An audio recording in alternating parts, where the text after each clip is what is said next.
Hi everyone, and welcome to the first part of this Turok 2 Any Speedrunning tutorial. So in this first part, I'm going to go through the movement, some bindings you might want to make, as well as some general settings that you need to have. But first and foremost, let's get into movement, alright? So, in this game, it's a standard FPS. You press W to move forward, S to move backwards, D to move to the right, and A to move to the left. The first thing we're going to cover is strafe running, as that is the most optimal way of movement and the thing you'll be doing the most throughout the run. And the way to strafe run is simply to hold two directional inputs at once. So for example, if you want to go forward, you're going to be strafing either to the left or to the right. And the way to do this is by holding W and D for strafing right, W and A for strafing left. Now, this might look stupid because you're running diagonally like this all the time, but don't worry, once you got the hang of it, it'll feel a lot better for you rather than running like this, because you'll just notice that you're going a lot faster. Next up, we've got jumping. Jumping is done by pressing space, like this. You cannot double jump in this game, at all. However, you can do a little trick called walk-off jump in this game. This is when you run off a ledge like this, and then mid-air, you perform another jump.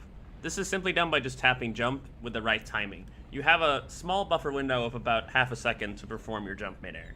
So let me demonstrate first what it looks like without a walk-off jump, okay? So I just jump like this. So while strafing, that is important. If you want maximum distance, you want to be strafing as you jump. I got about this far, or let me, there we go. I got that far, doing a regular jump. Let's do a walk-off jump, where I run off the ledge and press jump. Look at the input display if you want to see exactly how I do it. So I strafe, and then I jump. See how much further I got there? This is another thing that you'll be doing throughout the entire run, pretty much. It'll be used to sequence break, and I recommend that you master the timing for this jump. Just like that. So this is a pretty minor time save right here that you'll be doing throughout the run as well. But whenever you're running up sloped areas like this, it's actually slower to just strafe up them. So what you want to do is you want to mash your jump button every time you're about to go up a slope. And this same rule applies every time you're going down a slope. See, this is also kind of slow. What you want to do is just make a jump. Just like that, and you'll be going fast. So remember, just mash up every sloped area and jump down as well. Next up, we're going through ledge grabs. Ledge grabbing is a new mechanic in the remastered version. It does not exist in the classic version of Turok 2. And it is done by simply jumping towards a ledge like this and running towards it with the right angle. And then Turok will perform a ledge grab. So watch the input display if you need to. I just run towards it, press jump, and he'll grab the ledge. This does not work with every single ledge in the game. Some of them are specifically altered with, so you can't ledge grab them. But we use this as well to perform some major skips, which makes this game incredibly fast compared to the original. You can also do this while falling. I don't know if I can show you here. Yeah, okay. So if you're falling from a height and you want to reach a ledge, you can also just do this. Just remember, you need a good angle looking somewhere towards the wall. It doesn't have to be exactly directly in its direction, but you just gotta hold forward with the right angle and he'll ledge grab. Next up, I'm gonna be covering water hopping. And this is used for some areas later in the game, but not a whole lot. But basically, when you jump into water, you can repeatedly tap jump to make Turok jump on the surface. It kind of looks something like this, right? You can see the input display. What I do, I double tap the jump button every time I'm about to land in the water. This is especially useful for a trick in the death marshes, which you will see in a later video. But this is water hopping. There's a timing to it, but to make it easier, I just double tap. Right, let's go through water movement. Every time you're gonna enter a body of water like this, you don't want to just run into the water. You want to make sure that you jump into the water, as this will increase your momentum going into it and give you some more speed. Alright, so now that we're in the water, you don't want to strafe normally like this as you would on land. You see how slow this is?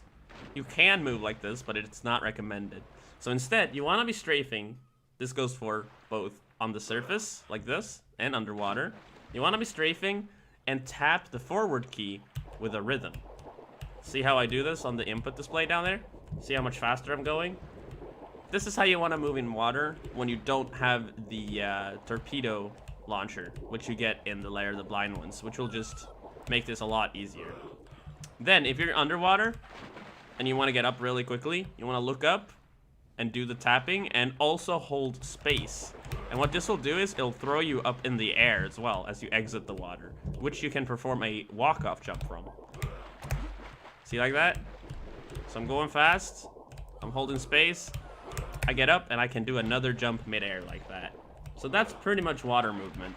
Generally, if you need to traverse a short little, like, water pool, you jump in it like this, you go up to the surface, and then start tapping like that, and you'll go really fast. Next up, I want to show you a console command that you are allowed to use if you want, but you don't have to at all. This is just a quality of life kind of thing, especially when you're learning the game. And that is a console command which allows you to bind a button to changing your FOV instantly. So it would look something like this, right? So now, I've changed my FOV effectively to 45 from my original, which is 110, which I have another button designated for, so I can just swap between them. And you can see the advantage of doing this because I get kind of like a big zoom in, and this will actually help you later on in the game when you're gonna do some sniping shots. Right, so the way to do this is to press the tilde key, which is on your keyboard. For example, on a Swedish keyboard, it would be the button that is to the left of 1. Right, that'll bring up the console like this. First, you want to type bind, space, and then the key you want to bind whatever you're going to bind to, right? So I'm going to bind L, and then space, and then you want to bind it to the command. So you can put whatever here, right? You can put no clip here for practicing purposes or anything like that. Just go wild. You're not allowed to use any other console commands in speedrun, so other than R_FOV. So we're going to type R_FOV space, and then whatever FOV that we want. So I'm gonna say 8, for example. It'll tell me that it's already bound there, but that's because I've already bound the key before this. So now that I press L, I am effectively changing my FOV to 8, and I can then press my other FOV key, which I also created to return to my original state, to get it back. So that's a very useful bind that you might want to make. Right, so before we get on using all the movement tech that we've just learned and practicing or doing runs, there's a couple of options that we have to enable and disable found in the options menu. You can reach this by just restarting your game and going to the options screen right here. This will put you on the input settings screen by default.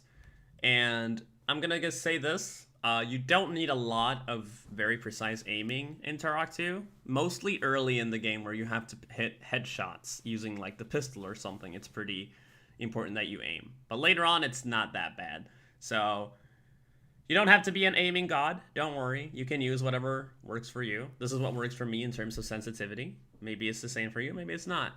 But this screen right here has one setting that is very, very important for the rest of the run, namely in Hive for a trick called wall shots. Crouch toggle has to be turned off, right? If you have crouch toggle on, what it does is once you hit C, you enter a crouch state and you stay that way until you hit C again, which is the default binding for it, by the way. If you toggle this off or like turn this off, every time you hit C, and then release the key, he's gonna stand up. You're only crouched for as long as you're holding it. This is very important because Hive wall shots will require you to, well, basically crouch and stand up in a rapid succession. So toggle kind of ruins that. So make sure this is off. All right, let's head on over to the gameplay section of things. Make sure first and foremost that you have extended draw distance activated. Without this, you can't see far away. Which means you're not going to be able to see levers or anything like that you may need to shoot. So make sure this is on. Disable show movie and game intros. This is important if you intend on grinding this game, because this will just lower the amount of time it takes you to restart a run, pretty much. Every now and then you want to restart the game, and you don't want to have to see the movies all over again every time you do so.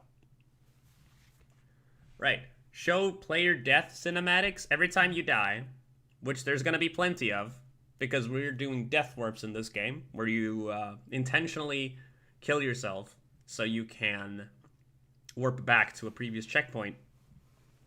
Every time you die in this game, the game wants to show you a little death cinematic, which will just take time. So make sure that this is disabled, all right? Next, ledge grabbing, very important, one of the most important settings that has to be activated. This allows you to do the ledge grabs that you saw me do earlier. And without them, you can't sequence break, so make sure they're on. They should be on by default, but in case you played it like the classic game and you turn them off, make sure you change that. Right. Next up, we have show crosshair. I don't know if this one is on by default, but it's pretty self-explanatory. You need it for aiming, right? Trust me, you're not going to blindly make all of those headshots. I mean, you could, but good luck with that. I would also recommend, especially for new runners, to have show hints on. I have it on, so I know exactly where levers are. This will make a giant yellow exclamation mark appear on top of very important objects in the world. Things that you might have to shoot or interact with in any way, kind of like levers. Just make sure you have that on if you're learning it. Auto switch new weapon can be a pain to deal with, but it doesn't matter really. I'd recommend having it turned off though. It is optional. Here's another very important thing for speedrunning, and generally just to make the game feel smooth to play, is have fast warp between levels activated. Every time you enter a portal, which will take you from section A to section B in a level, you'll see a little transition screen appear. It's like a little animation. All this option does is speed those up for you. Because by default, you sit there and wait for like 2 to 3 seconds until it has fully warped you. For immersion purposes, I'd assume, but this is way better for speed. It'll save you seconds on every single warp in the game, and there's a lot of them. Right, that's all for gameplay. Let's head on over to bindings up here. So there's a couple of bindings that you need to make sure that you know where they are, right? First and foremost, make sure that your general movement and shooting stuff is comfortable, obviously. But the most important aspect here is the weapon slots, okay? Now, these are very important, but not all of them. Weapon slot 1 is your melee weapons. Weapon slot 2 are your bows. Weapon slot 3 are your pistols. Weapon slot 4 is your tranquilizer.